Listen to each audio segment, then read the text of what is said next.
మే 10న పాకిస్తాన్ వాయుసేన స్థావరాలపై భీకర దాడులు చేసిన సమయంలో మురీద్ బేస్లోని అనుమానిత భూగర్భ స్థావరాన్ని సైతం భారత్ లక్ష్యంగా చేసుకుంది. పాకిస్తాన్లో భూగర్భ సైనిక మౌలిక సదుపాయాలపై భారత్ దాడి చేయడం అదే తొలిసారని తెలుస్తోంది.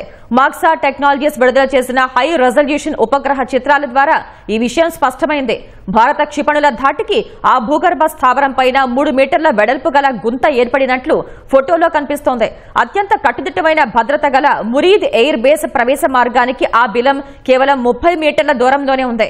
కమాండ్ అండ్ కంట్రోల్ లేదా డ్రోన్ కార్యకలాపాలు నిర్వహించేందుకు భూగర్భంలో పాక్ ఆ నిర్మాణం చేపట్టినట్లు అనుమానాలున్నాయి. అందులోని కీలక ఆస్తులు, మౌలిక సదుపాయాలు ధ్వంసం చేయాలనే భారత్ దాడి చేసి ఉండొచ్చని అంతర్జాతీయ సైనిక నిపుణులు చెబుతున్నారు. అత్యాధునిక గైడెడ్ అమ్యునిషన్ తో భూగర్భ నిర్మాణాలను ధ్వంసం చేసే ఖచ్చితమైన దాడిగా అభివర్ణించారు. అటు పాకిస్తాన్ వాయుసేనకు అత్యంత కీలకమైన నూర్ ఖాన్ బేస్ లో సైతం గతంలో అంచనా వేసిన దానికన్నా భారీగా మరమ్మతులు చేయలేనంత నష్టం వాటిల్లినట్లు ఉపగ్రహ చిత్రాల ద్వారా తెలిసిందే.